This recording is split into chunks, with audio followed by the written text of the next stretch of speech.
Welcome to The Point of View. This is your favorite current affairs show here on Channel 1 Television. On The Point of View, we pick the right topics, get the relevant guests, and ask them all the questions on things that matter to you.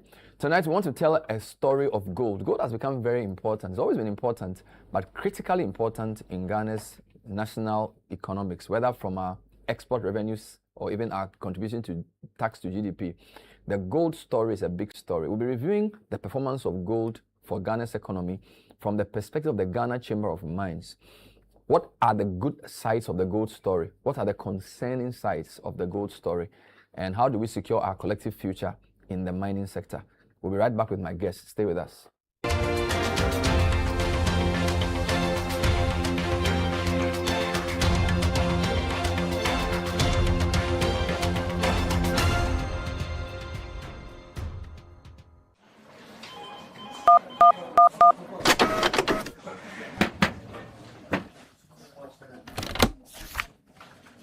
Why? What's wrong? Paper jam. Introducing Ghana's leading pay-as-you-copy photocopier leasing company. Lease an A4, A3, heavy-duty or production machine and pay for only the copies made or design your own payment plan. Simple and tietia. That's not all. Incredibly, toners, repairs, maintenance, follow-me printing, centralized tracking all come free of charge. Remember, financial prudence is the name of the game. Folks, forget about the expensive gimmicks and be smart. Join the hundreds of satisfied clients across all the 16 regions and every sector of the economy and save over 60% of your printing costs. Visit us at www.valexlease.com or call 0244-644048. Be prudent and lease a copier. Terms and conditions apply. Valex Lease is a wholly owned Ghanaian company. Valex Lease, affordable document management solutions.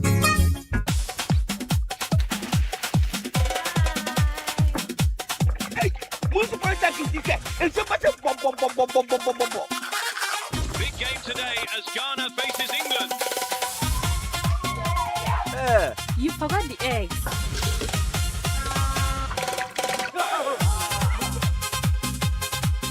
And the whole nation is ready. Shot on target. Oh, what a save! Benjamin Asari flying for Ghana.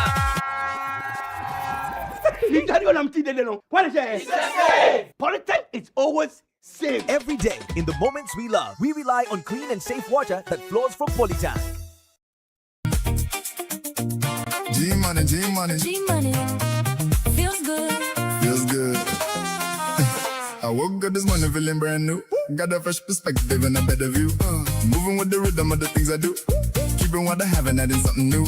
A second wallet on the same number. One step forward, never looking back. New possibilities sitting in my lap. No stress, no pressure, smooth like that. Everything aligned and I'm loving that. Life's too short for a one-way ride. Sometimes a little more feels right. A little more freedom by my side. A little more reason to enjoy the day. Why choose one when you can have two? Why stay still when another door opens up and takes you through? That's why I'm feeling like It feels good with two. Use G-Money, an affordable and secure second wallet on the same number. Download G-Money app or visit an agent to sign up and dial *488# to get more.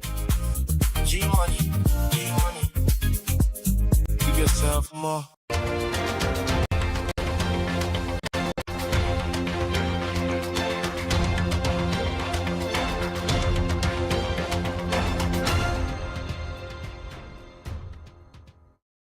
So tonight we're looking more critically at gold, its crucial role in Ghana's economy.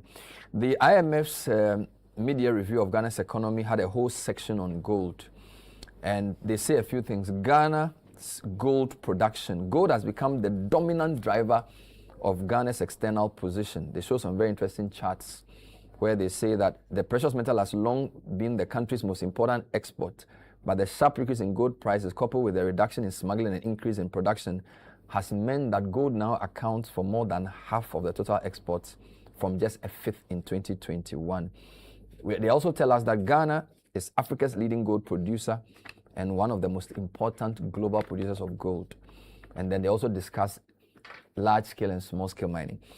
I'm going to speak to Engineer Ken Ashigbe. Engineer Dr. Ken Ashigbe is the Chief Executive of the Ghana Chamber of Mines. He's joining me in the studio to reflect on year-end 2025 gold performance. Engineer, welcome to the program.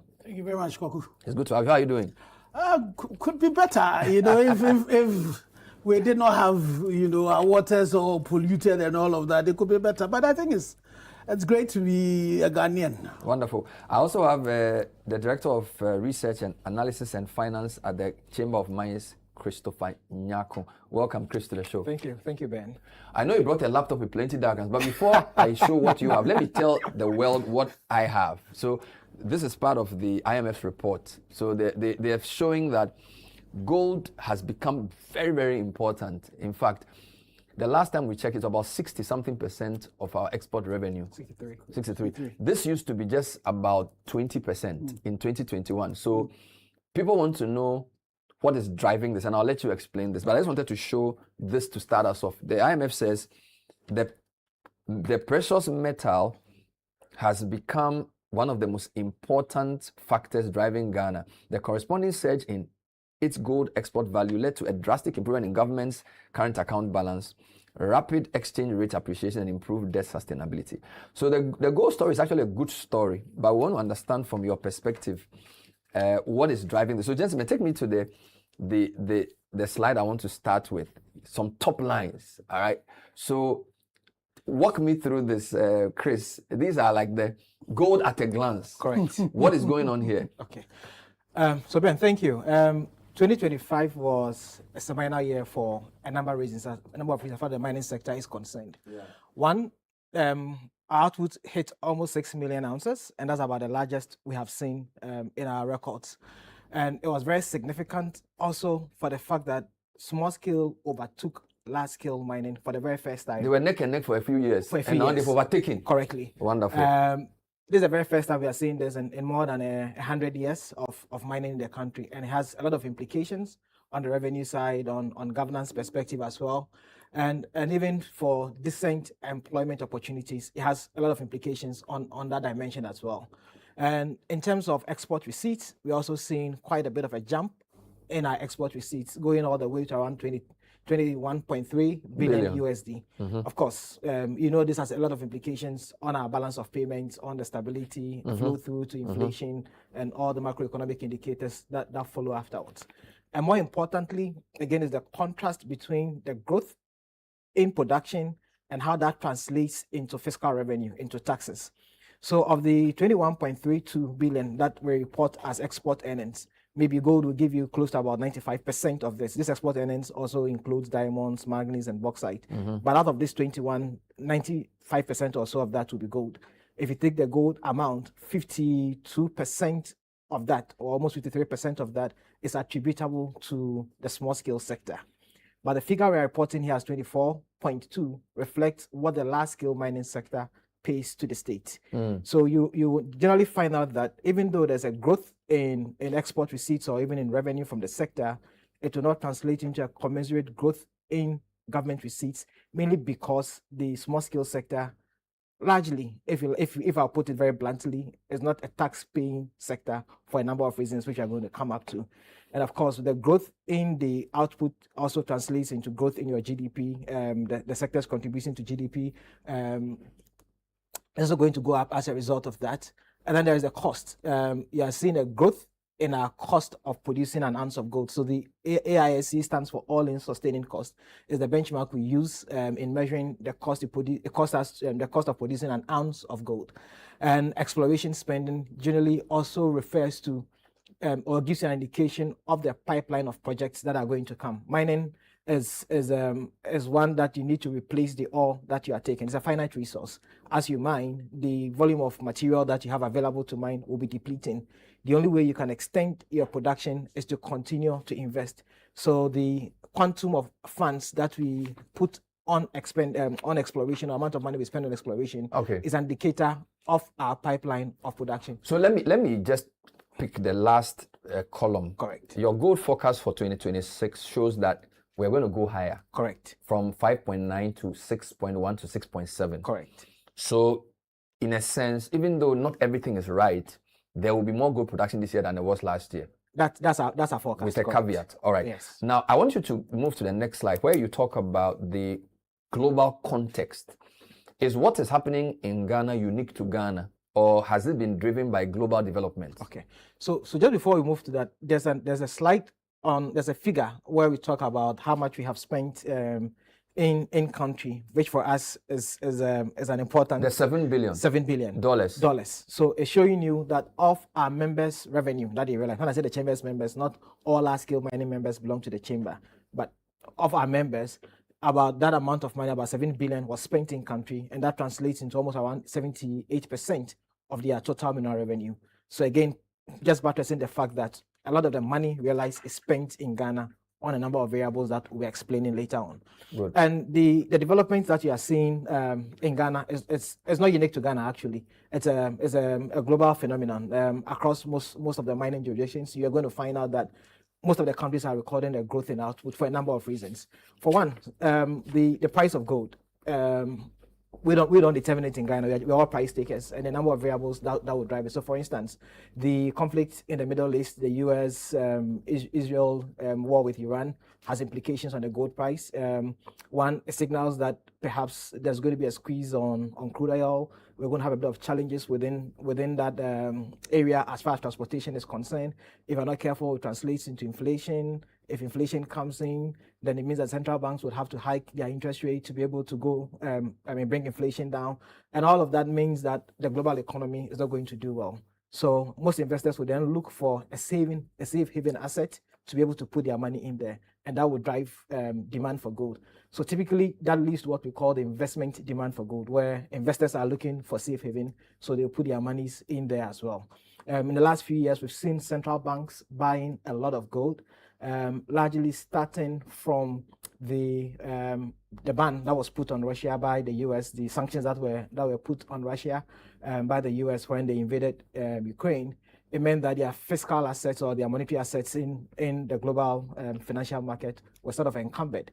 So it sent a lot of signals to central banks to look for other alternative assets that they could put their monies in that could not be touched by some of these sanctions. And that sort of sparked the demand for gold as a reserve asset by most central banks. So the record ETF inflows reinforce gold's influence as a safe haven. Correct. Hence, in your next chart, you show that of the 4 drivers of gold demand, the investment demand is the most important. It's the most important. It continues to be the biggest source of demand. So which has led to a price increase. Correct. So generally, we break demand into about 4 different categories.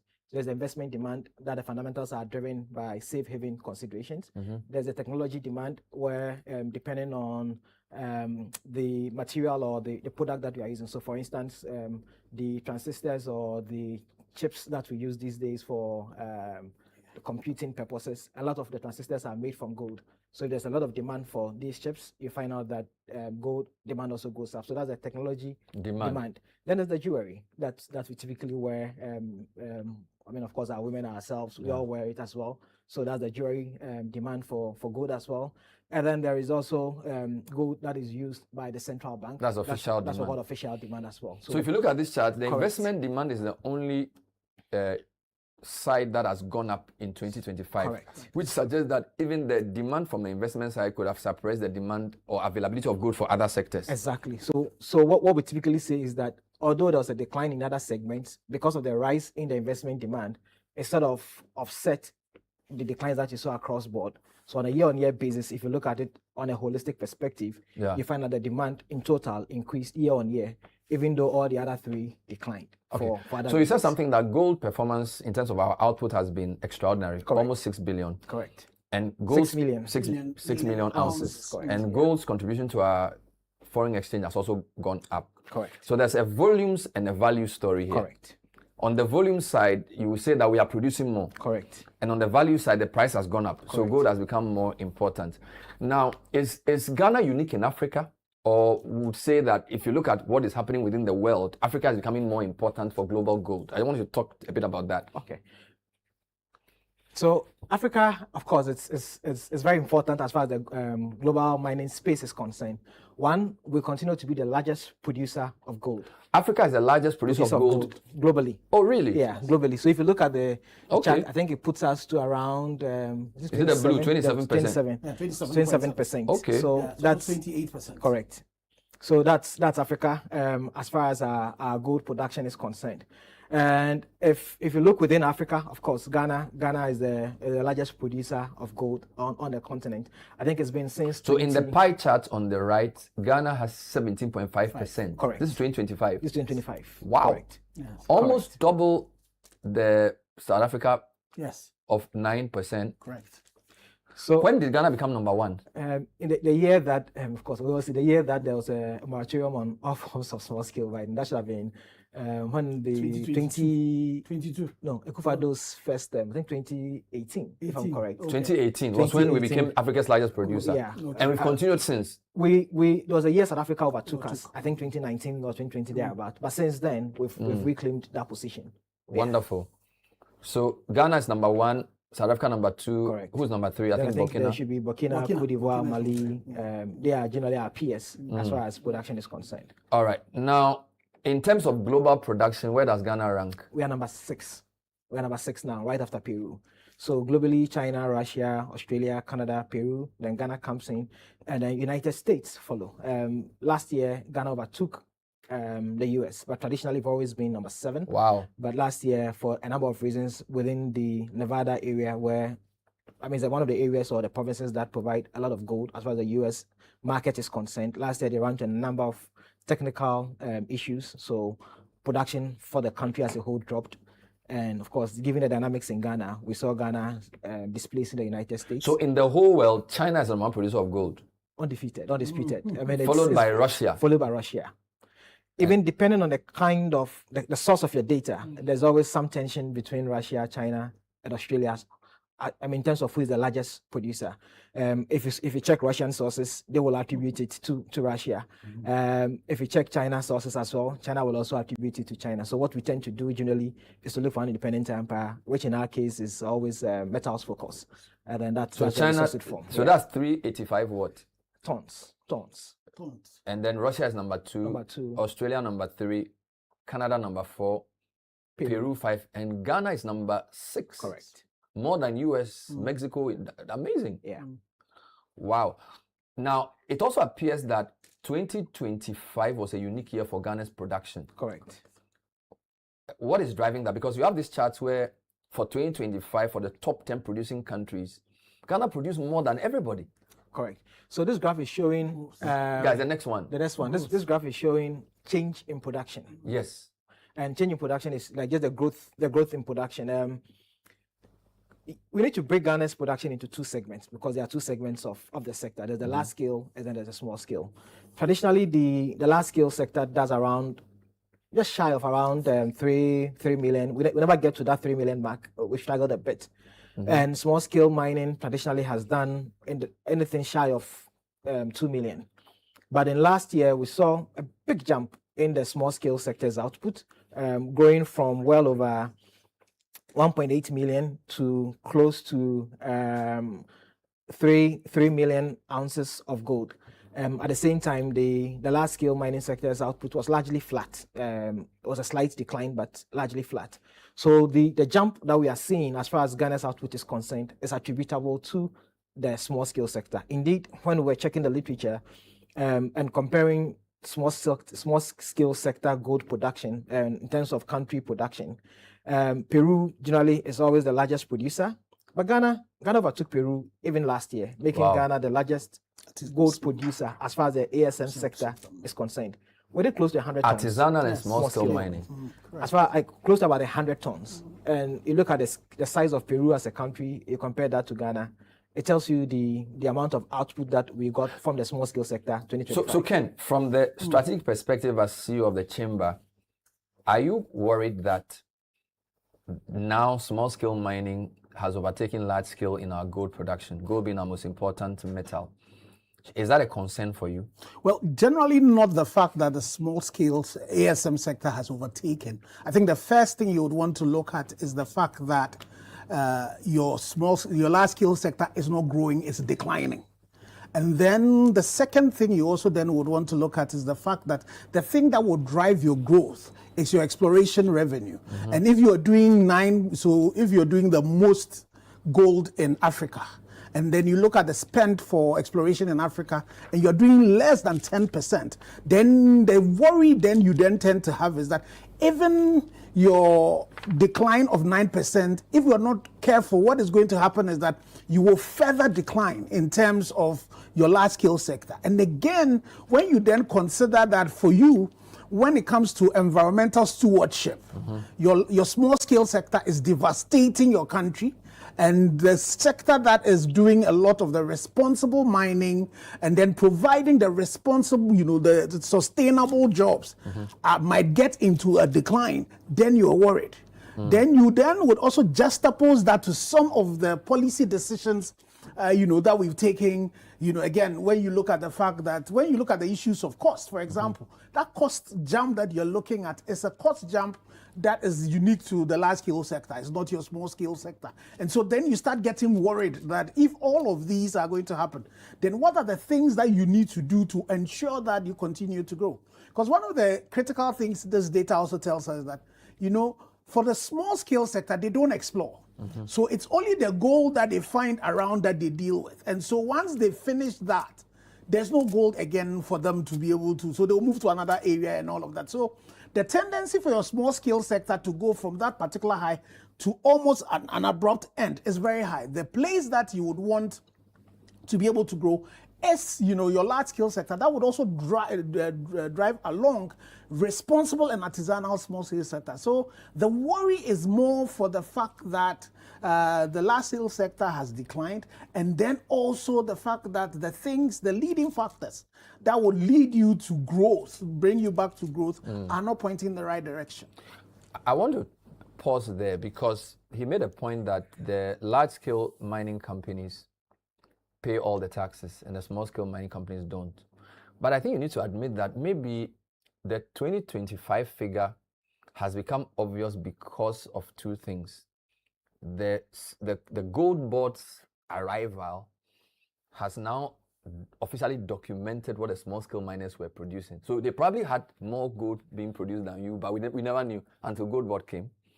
And then number two, the fact that I think 2025, the government decided to remove the 1.5% withholding tax on small-scale mining, which means that it encouraged them to present what they were doing, which means that the taxation and the lack of official gold buyer was underreporting what they were producing long ago. Would you agree with that? Not entirely. Okay. I think there's a slide where we show a trend analysis of the small scale sector's output growth. And you're right. 13. Yes, slide 13. Slide 13. The small scale sector is a very unique sector for a number of reasons. And when you're analyzing it, you need to understand the context proper. So just allow me to provide that context. Go ahead. In most reports, if you look at the EITI reports on Ghana, for instance, we've always assumed that the official level of production that we sort of report, an equivalent amount of that is also smuggled. So it's a known fact. So if you record, like in 2023, if you did around 1.89 or 1.9 million ounces, you try and multiply that by 2 to give you an idea of how much the actual production would look like. But starting from, I think, 2023, 2024, thereabout, we saw the government come in with what then was called the Domestic Gold Purchase Program. And the program had two components. There was one that the Bank of Ghana was buying gold from the large-scale mining sector. There's a component that they were also buying gold from the small-scale sector. So, of course, the Bank of Ghana then went through, I think it was then PMMC, and then there were two other aggregators that the Bank of Ghana was working with. And at the same time, MEF, the Minerals Income Investment Fund, was also buying gold at the same time. So we created a domestic market for gold, which is something we never had. So just within that period, we created a domestic market for gold.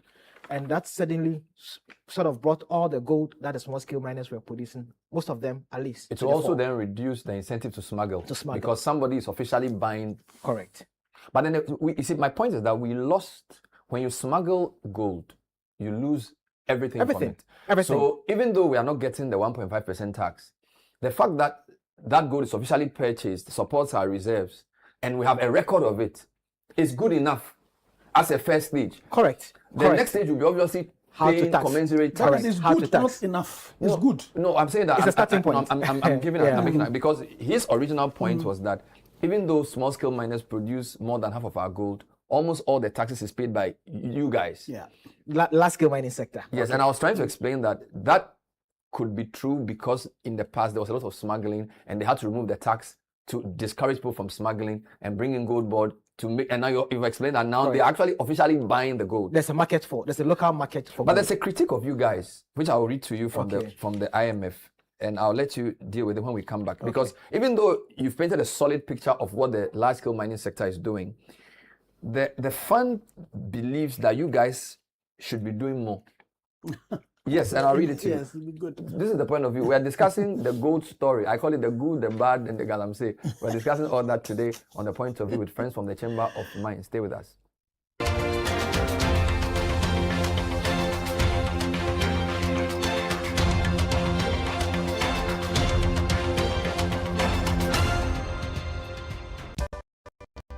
My line of work, a confident smile is everything. Kel Charcoal Toothpaste keeps me on top of my game and ensures my smile is always radiant and bright.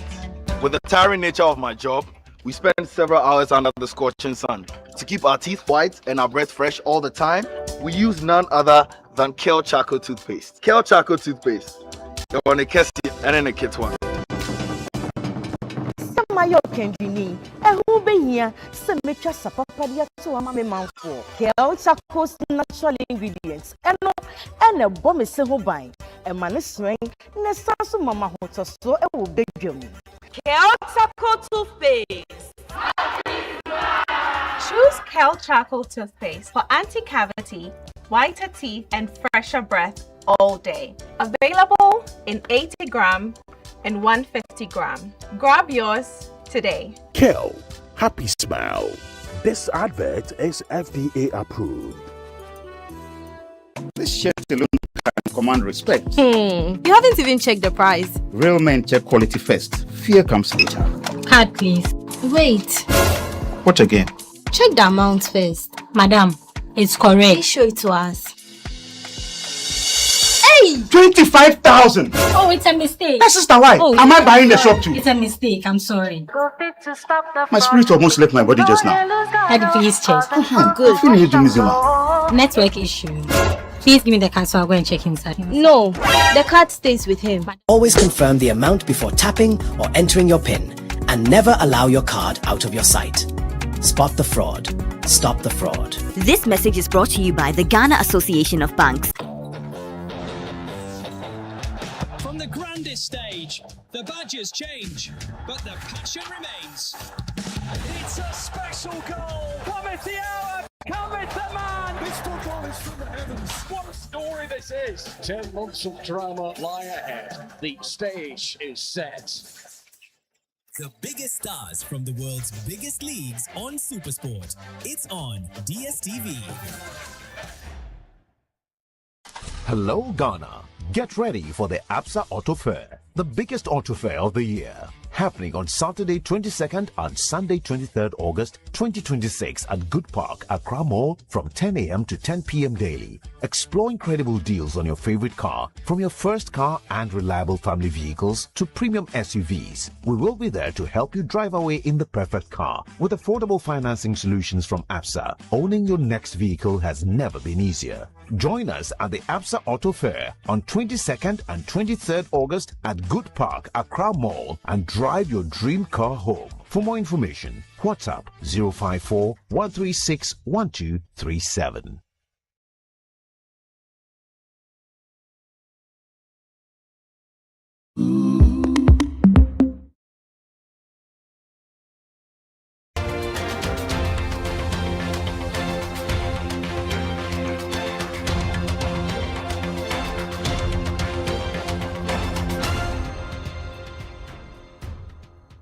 The point of view tonight is telling Ghana's gold story with friends from the Chamber of Mines. Kenashigbe is the CEO of the Chamber, and then Chris Nyakun is the Director of Research, Analysis and Finance.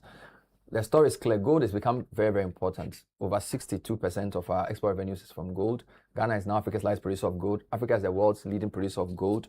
Gold prices have done very well. And all of that is good, but there are a couple of issues there.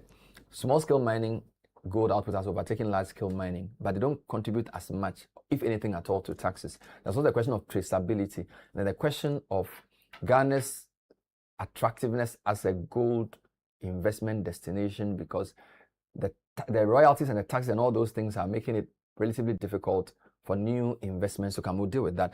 I wanted to sort of throw in a curveball for the two of you. Number one, of course, this chart on small-scale mining, I think it tells a story in a very beautiful way. All right, so this one is from the IMF.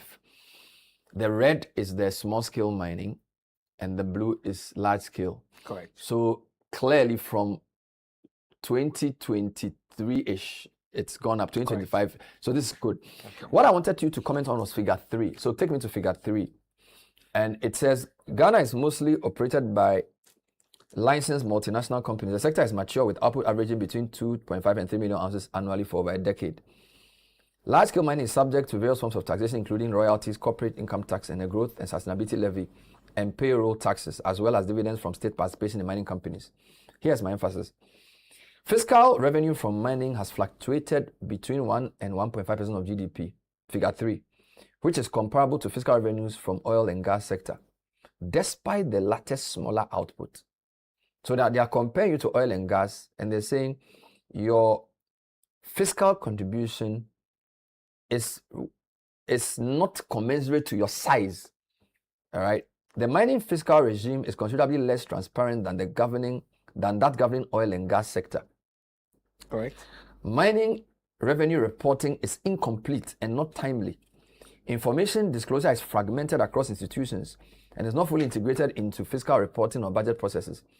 In addition, although Ghana has adequate processes for openly and competitive awarding mining rights, they are rarely used. Several large-scale mining companies have also benefited from fiscal stability agreements, often lasting more than 10 years, which have significantly lowered their tax burden.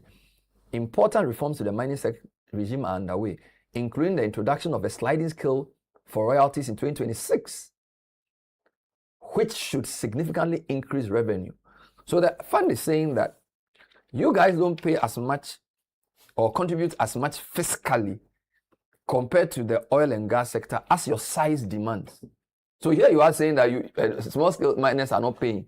But the fund is saying that you guys, in fact, I wish I could show the chart. The natural resource revenue chart, you and the oil and gas people are basically the same. Meanwhile, you are about 5 times their size.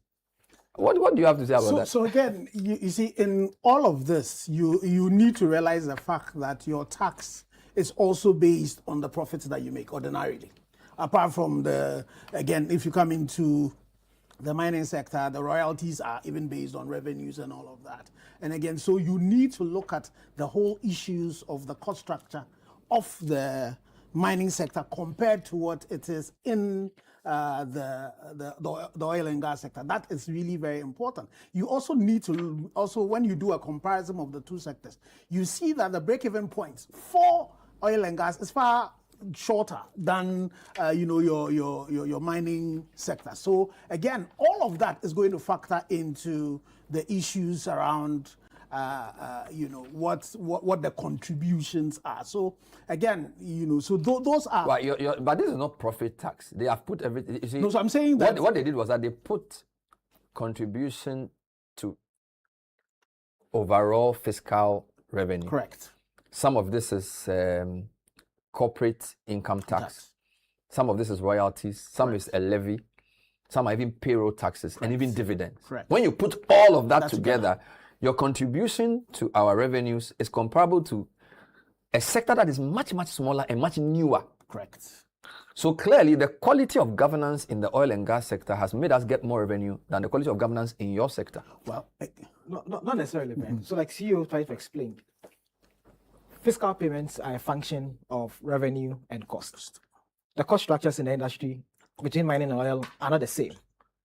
Number 2, even the fiscal elements in the mining sector, even though they may be similar, we have royalties in mining, we have royalties in oil and gas, we have CIT in mining, we have CIT in oil and gas. The percentages, for instance, royalties, we are currently doing a sliding scale of 5 to 12. For instance, you don't have that in the oil and gas sector. I guess that was to correct your lower than proportionate revenue, because the fund seems to agree that this sliding scale is necessary to correct this anomaly. And the chamber has always maintained the point that as far as sliding scale is concerned, we are not opposed to it. Indeed, if you look at all of our annual reports from maybe the last 5 or the last 6 years, there's always a talk about us advocating that we should move from a fixed regime to a sliding scale royalty regime, because we felt that it was a fair regime. It captures both the upside and the downside of the industry. Our only concern now on the sliding scale regime is the scale that they have used. So for instance, you can't start at 5% at any price below, say, 1,800, and then suddenly you move from 1,008 to 2,000, just a $200 mark, and it increases by another 1% to 6%. Then after every $500 increment, it grows by another 1% until you hit a 12%. We felt that, or we believe that change is a bit drastic, not a bit, actually drastic. And it impacts adversely on the sector. But even what the fund has done is just to go into that same trap, where you just look at revenue without necessarily looking at the cost structure of the different sectors that you are comparing to. If you look at, for instance, maybe CIT, if you look at royalties, and even importantly, the oil and gas sector has what we call CAPI, carried and participating interest. We don't have that equivalent in the mining sector. And the issues around the opacity as far as the governance regime is concerned is a position the chamber itself shares in. For instance, we have the Petroleum Revenue Management Act in the oil and gas sector that shows you the real streams of revenue that each company would have paid, that the government would have received, what those monies are used for. But when it comes to the mining sector, we don't have the equivalent of that. You are happy for a more transparent revenue management oversight. Correct. It features in all of our annual reports, and it's something we've been pushing for. But you admit that you benefited from fiscal stability agreements. Some last over a decade. So imagine what the world price is doing now, Ken. That if a company, I don't want to mention a particular company's name, is getting a windfall because the world prices of gold are doing so well. Correct. Fiscal stability agreements would have meant that it would be almost impossible for a government to adjust what they get from you because of you want to stabilize your fiscal revenues. That's not. You see, again, that's not. You know what I'm saying? It's not fair to the country. No, so again, you see, Bernard, you need to look at where we are. So this is a country that reads its budget in November of 2025. Yeah. So you are assuming that in your budget that you have read, you have dealt with all your fiscal policies. In a few days, the same government then brings, a new fiscal policy, a sliding scale. So how, for you who are planning to come into Ghana, or even a Ghanaian who wants to start up a mine, you have to go and look for resources. How are you going to plan? The challenge we've had and the need for stability, and again, we need to separate the whole issue of the stability agreement from the development agreement, because the development agreement then means there are some level of investments that you require. So you take a new one, for example, for the Ahafo North project, they spend over $1 billion before the first, ounce of gold is poured. So the stability is just because of the erratic nature in which our fiscal policies change. Even I've just given an example of within the same government, in 2025 November to by the end of 2025 to the first quarter in 2025, you completely change your fiscal policy. The thing that unpredictability does is that it makes raising funds for projects in Ghana very expensive. It's the reason why you need a stability agreement. And it's should the agreement last for 10 years? So again, because we are in a very interesting period of global price change. So whilst the extreme of every year a policy change is not right, also having a decade stability agreement is also extreme. So again, it is what it is. And one of the points we have made as a chamber is that we need to be, so stability agreements and DAs themselves are good. The thing we need to do about them is that what milestones, what are the reasons for which we give them? So let me give you a typical example. Currently, we're talking about the whole issue around integrated, aluminium, the steel business, the rare earth business, that you require a lot of resources in. If somebody is bringing $1 billion to come and invest in your country, and if you're able to get the person to bring that $1 billion into your country, definitely you need to give that company, whether it's a local company or a foreign company, the right incentives to be able to ensure that they're able to bring that resources in. And so we need to ask that what are the benchmarks? What are the things that will require for you to be able to get a DA, to be able to get a stability agreement, you know. And once we do that, then it makes us, you know, a lot more competitive, because you see, generally for these investments, they will price your high taxes into what they do. What they cannot handle is the unpredictability, because they don't know what numbers to use at a particular point. And you're going to take these monies, people's money. So you need to be able to guarantee them a return for investment. Has the domestic gold purchase program, the gold reserve program, benefited the mining companies in the sense that is the government procuring gold from the large-scale companies as well? And does that in a way guarantee you some revenue? Are they giving a good price, or the companies are preferred to use their traditional channels to sell? So we believe that once we sell gold, for instance, to the Bank of Ghana, we are impacting the economy positively. So long as the transaction is on arm's length basis, we have no issues at all with that. Because we also believe that if the city is stable, for instance, the macroeconomy is stable, we benefit. It reduces loan rates in terms of pricing, it gives us more stability and everything that follows. So generally, so long as the transaction is at arm's length, we are happy with it.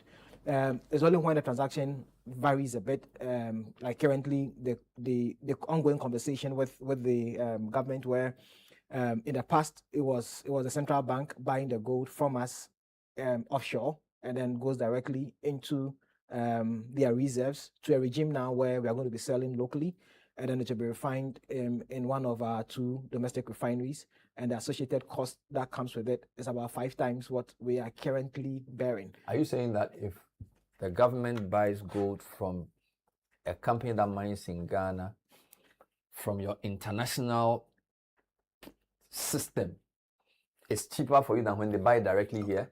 So it's not that it's cheaper for us. Let me just clarify it, or let me just explain that. So once, for instance, let's use Bernard & Co mining company. You have produced gold, you have refined the gold into what we call bullion. That's the final state of the gold. And you have done it in, say, Rand Refinery in South Africa, and the Bank of Ghana says, I want to buy 20% or 20 ounces of that. You sell that at what we call the LBMA price. That's a global benchmark price. Compared to now Bernard & Sons company now producing the gold in Ghana, instead of you selling it, say, from South Africa, now you want to sell it in Ghana. So you want to sell what we call doré. And once you are selling doré, the process that involves means that you now have to refine the gold locally. You have to move it from doré into bullion. And the charges that are associated with that, for instance, amongst our member companies, the highest we saw was 0.2% of mineral revenue. The lowest we saw was 0.04% of mineral revenue. So on a weighted average basis, based on production, that comes to almost about maybe 0.1, if you like. But if you do that same refining business in Ghana, the cost that we saw alone, I think it came out to around 0.35 plus 0.01. That took us to almost 0.45.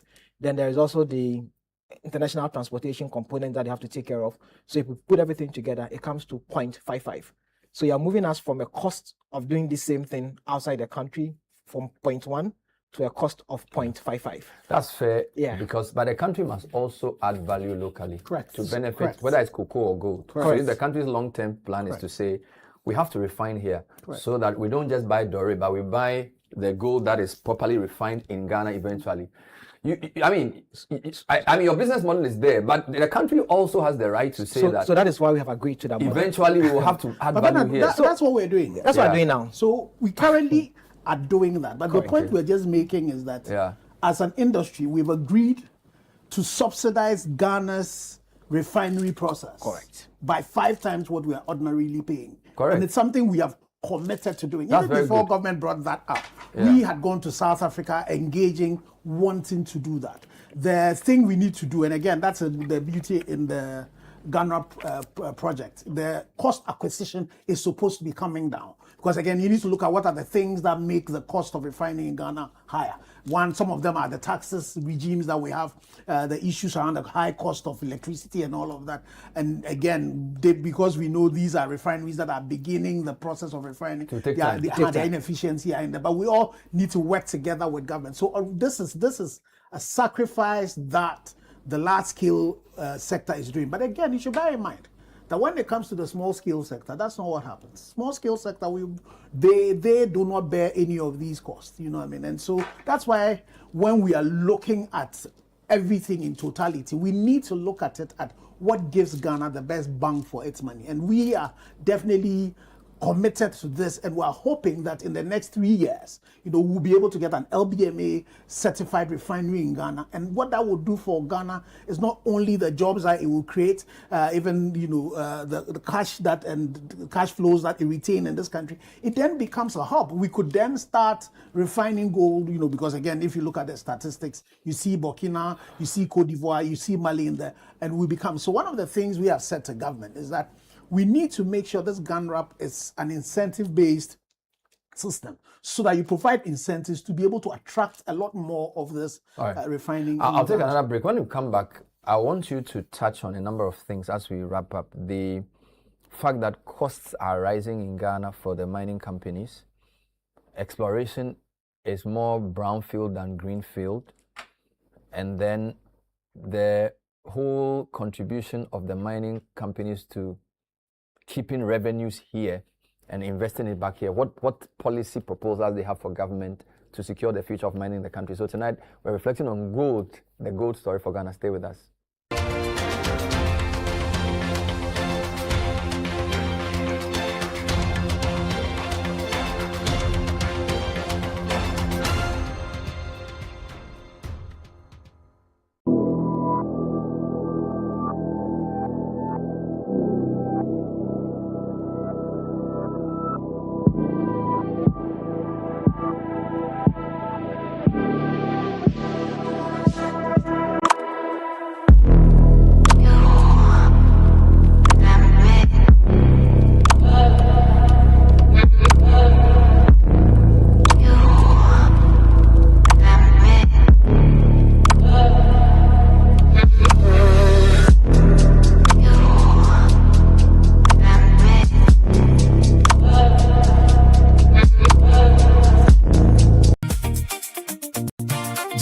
G-Money.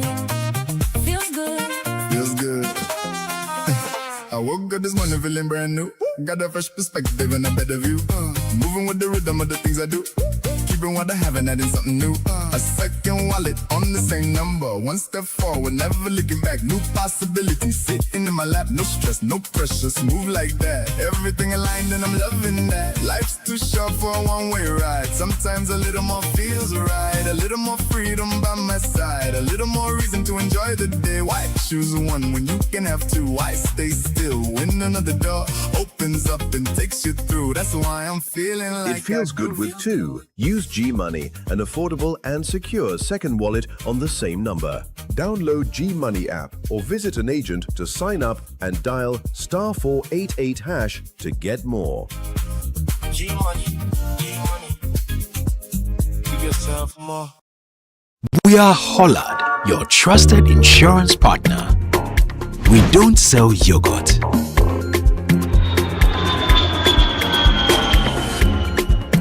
We are not a country. We don't sell family. We do insurance. We secure your car, your home, your business, you and everyone you love with insurance that never leaves you uncovered. Hollard, we cover you.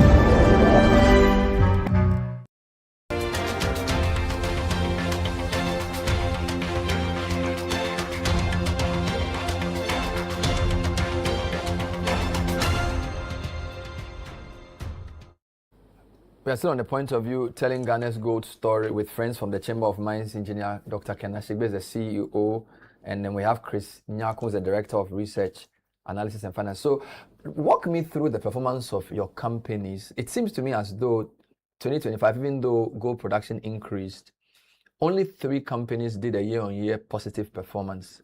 Show me that and explain why. Okay. So I mean, the wrap I'll put to that is largely due to declining grades.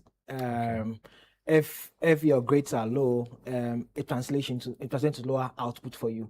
Of course, there are a number of them that have very technical reasons. For instance, the Idwapre mine had what we call a breach of their tailings liner. So that meant that they had to do a shutdown for a number of days. And in mining, if you even shut down for an hour or two, it translates into a lot of loss of production. So that's a peculiar situation. But for most of our member companies, the issue was generally low grades, and then that translates into lower recovery and therefore lower So output. Anglo Gold Ashanti, Obuasi, Anglo Gold Ashanti General, and Zinjin Golden Ridge Achim were the only three. Asanko. And Asanko. Asanko Gold. From what I see here, after Obuasi. Asanko, yes, Asanko, forgive me. Yeah, Asanko also did a positive. So actually, it did negative. Okay. It did negative, yeah. All right. Obuasi had what we call ground stability issues in 2024, but 2025 we were able to correct those issues. So we saw an uninterrupted year of production at the Obuasi mine, and therefore contributed to the output we are seeing. Ken, there are controversies over Adamus. How will this affect output this year?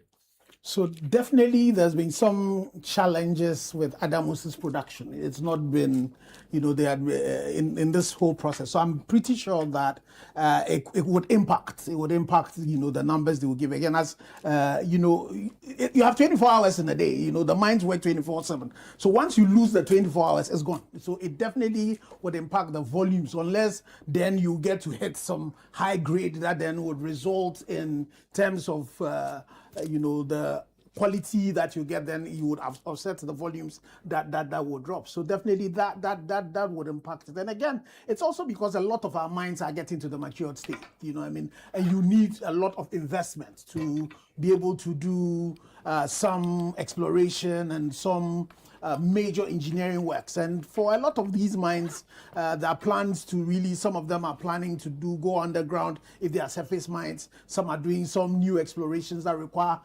huge investment. You look at the issue like Idwapre, for example, initially there was a conversation about the merger between them and Goldfields that now not going to happen. And so Idwapre needs to do some major investment. Newmont has some major investments that it needs to do. You look at mine like Perseus, their grade is also like Goldfields, really low grade, and they also want to do some new investments to ensure, and so they are doing some major cutbacks, to be able, and all of that require a lot of resources. So when you have all of this uncertainty around the industry, then a lot of the people are playing a watch and see. And again, so critically in this is the security of tenure of the leases. So would you say that 2026 is a turbulent year for the sector? I'm looking at Damine, some issues with Goldfields, and now you're seeing what do you call it, Adamus as well. This is an extraordinary year, right? And it's not positive overall when there's uncertainty. That's the point. Correct. Well, it's been a difficult year, but it's also an interesting year because again, underpinning all of that is the gold prices. Which are still doing very well. Which are still doing well. But again, there are some difficulties in there that we need to surmount. A major one that would be defining for this industry is how we treat the Goldfields lease renewal. Because again, if you have a country where the law that have made you number one, the Act 703, that talks about in 44 section 44.3, that says that when the mining firm has materially met its terms of its lease, then the minister shall. And then you have to now get the minister come back and say, we are still, because some other people are making some noises about don't renew the lease. It sends negative signals. To the market. Let me deal with Galamsey brief account. Okay. How crucial will the gold board traceability be in stopping Galamsey? Very critical. Bernard, I think one of the good things that has happened to us is gold board at the market end, where now, and you see how decisive the gold board is when it comes to, getting people who are involved in illegal trading. If we are able to replicate the same when it comes to the responsible sourcing, the mining, that will solve the problem. But unfortunately, currently, because the traceability is taking too long to happen, we are saddled with, a lot of the illegal mining taking place, because again, Gold Board does not buy it directly; it buys it through its agents that are on the field, but they will not be able to tell because of the lack of traceability. So for us, it's good that the Gold Board said it's working on traceability, but we need to speed that up, because unfortunately, Bernard, we will have to go back into the days where we set the studio up a whole day and we're dealing with only the issues of Galamsey, because unfortunately, if we're not careful, the whole issues around illicit flows and all of that. And we are currently, Ghana is gray, and there's a lot of look into that direction. The good thing is that the Gold Board itself is being proactive in that end, but I think that the Gold Board really, with the support of all of us, need to push that traceability, because again, if they do what they've done in trading to what they do with sourcing, then you will find out that it will be one of the major ways in resolving this issue of Galamsey. Chris, you said Ghana's cost rose faster than its peers. I want you to talk about that briefly and then end with some key recommendations or policies you think the government needs to implement to secure the future of mining. So the cost drivers, one, generally if your output goes low, your fixed costs are going to go up. So it translates into higher costs for us, and that's a trend that we are seeing now. Now that our grades are declining, it means the recovery costs are going to go up, and the actual cost of production itself will go up. Number two, the strengthening of the cedi, unfortunately, came from the mining sector, but unfortunately, you're also bearing the brunt of that.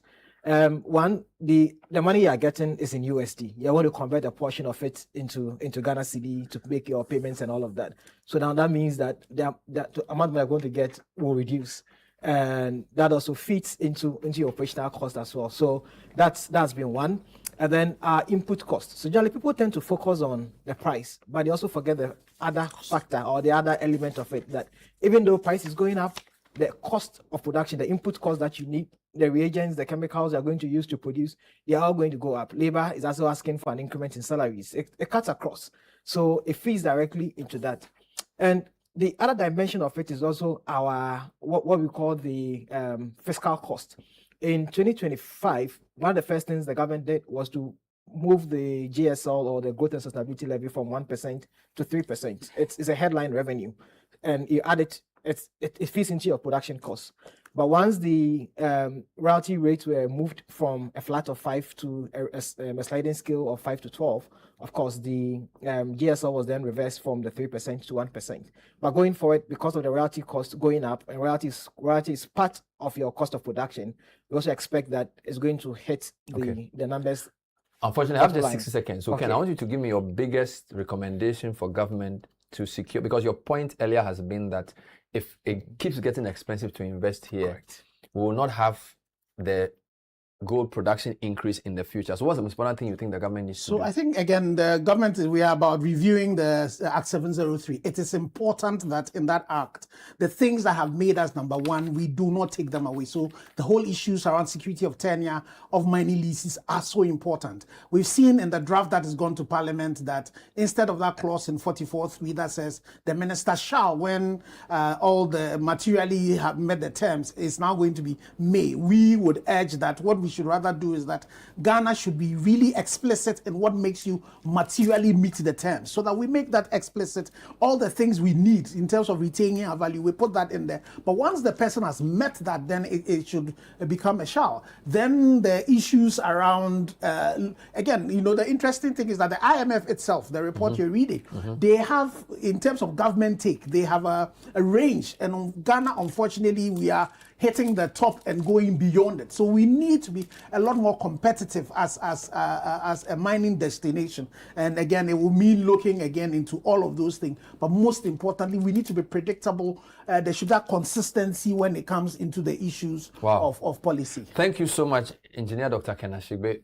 It's been refreshing talking to you. This report is now available. Now that we've outdoored it. It's available. Now the report will be available on our website. I hear you. So we've been talking to Engineer Kenashigbe of the Chamber of Mines, the CEO, and his Director of Research and Analysis and Finance, Chris Nyako, also came through.